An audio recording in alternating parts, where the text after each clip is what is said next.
Hey everyone, it is Kaelin Anderson here with Pour Special Events and welcome back to my channel. Today we are talking about how do we ID, where do we ID, when do we ID, and I'm so thankful I got this question on one of our other videos and it inspired me to make this video today, so thank you. Like I say always, if you have questions or comments about something that I post, please share them underneath the video because it is so helpful when I'm creating this content. To me, this is something that's just, something that we do. But for someone who might be just starting out or has never had that experience in an actual brick and mortar bar or restaurant before, you might not know, the best way to handle this. So this is something that I can share with all of you. As always, I really appreciate you watching and following along. If you like this video, please go ahead and hit that subscribe button down below, like and share it out to anybody else in the community that may be able to use this information to help them. And here we go. So, IDing. As I was just mentioning earlier, we do this in many phases of our business. So it is not just at the event. And you might be thinking, well, if it's a private event and it's someone's wedding, are they going to want you to do that? You have to. It is so important. You need to know that you are serving people who are 21 plus. You do not serve underage ever. So it's important to have house policies, just like if you would at a brick and mortar bar or restaurant. There's always a house policy. So not only do you follow your state and the liquor laws, but you can create your own house policies as a business, and that's something that can be included in your contracts. So I did mention this in our contract video that I posted the other day, but in our contracts, when you are booking with our team, we specifically state that you acknowledge and recognize that we do not serve anyone under the age of 21, and that up to about looking to be 38 years old, we will ID you. So that means I don't care if it's your wedding, I don't care if it's your celebration of life or a funeral, we have that liability. We need to make sure that we are serving people of the appropriate age, and so we will be IDing. We put that in our contracts. Another thing we put in our contracts that I think is super important is to make the client know that we are liable for those we serve at the bar, but I am not liable for someone, off in their car, grabbing, bringing their own alcohol, who may be doing something that's inappropriate. So we have in our contract that in order to come up to the bar and get a drink from us, you must be 21 plus, you will be ID'd, but we are not responsible for if someone's grandma orders 2 drinks and then walks away and they end up over behind the venue in a field and one of the drinks, gets into the hands of someone else. Okay. Of course, there's always things that could go wrong, but this is why you always go over these things ahead of time with your clients. You always follow these policies when you're working, and you just kind of are diligent in paying attention to what's going on around you. There's always something that could go wrong, but if you set these policies up ahead of time, you make sure your clients understand that when they're booking with you, and then you stick to those policies, those IDing policies, when you're working your event, you should have no problems and it should be good to go. Something else that I was just thinking of with this as well, when you're at the event then and you're getting started, usually I ask the client too, hey, what's the demographic of your guest count? So are you gonna have a lot of people that are right on that tippy toe age? Are we talking 18 to 21 year olds? Is it all older people? Is it no kids? A lot of the events that we're doing now, they're not inviting children. And they say that's purposefully because they don't want to have to worry about the teens and they don't want to have to worry about underage drinking. Now, I know this isn't going to be the case for every event that you do, but it is super helpful when you have that client and you're booking them ahead of time and you talk about what their guest count's going to look like. When they say, hey, we're not doing that at all because we don't want to have to worry about it. We don't want the liability. And I'm like, that's awesome. Again, I still ID. It's very important. In bars and restaurants that I've worked in, there are software for IDing. That's great. I remember one of the bars that I worked at, they had an iPod. Okay, I don't know if people still use iPods anymore, but honestly, just like a tablet. and it had the extension almost like the square extension that you could use for credit cards. It's like that. And you would be able to take the ID and swipe it through, and then it would create a log in that app that they had. It was a paid platform that they used, but it was very reasonable this way, because especially when you're working at a bar or restaurant, so if someone's deciding, hey, you know, maybe I'm not going to start my mobile bar yet, maybe I'm going to go work for someone first, the laws, again, and liability is huge. So if you're carding someone, you need to prove that you card them. So having a software such as that is great, because you can literally take their ID, you can scan it, you can give it the look test, check everything out. If you're still not sure, you can ask them a couple identifying questions about themselves, which is super important. Like, you know, what is your birth date? What color eyes do you have? Like goofy little things like that.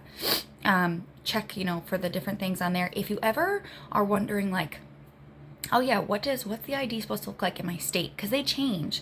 You can definitely go onto the Pennsylvania website and you can look up, they show you examples of like what cards they're using.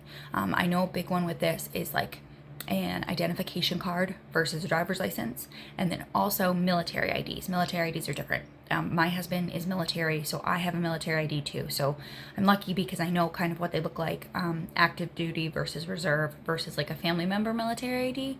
But if you're not used to those, they have them on there too to show you. So all of the actual forms of ID that are legal that you can use.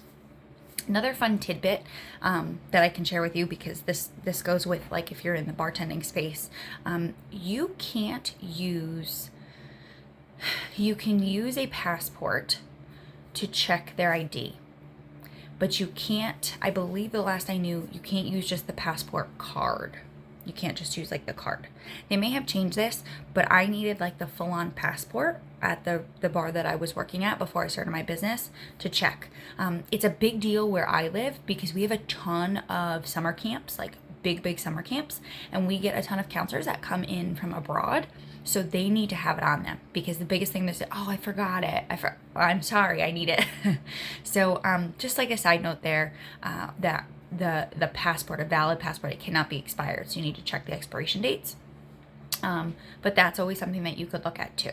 So there are many forms of ID that you can use. If you're questioning things such as this, really good thing to have, which you should be having if you're going out on your own anyway. In Pennsylvania, it's called ramp certification. I believe there's different variations by state. I've heard some things that are called like ABC certification. But for us, it's ramp. It's like responsible alcohol management. And you can take the course. I'm actually, all of the bartenders that are going to be working with me throughout the summer, anybody that was on the brink of expiration, because it's every 2 years, we're getting them set up right now. They're taking their course when it's winter and it's not super busy. Getting it done, it takes like 2.5 hours. You do have to pass an exam at the end, but it's phenomenal because it not only talks about your pours, like your how many ounces of wine to how many ounces of beer to how many ounces of liquor, like what your standard pour should be, and all of those things.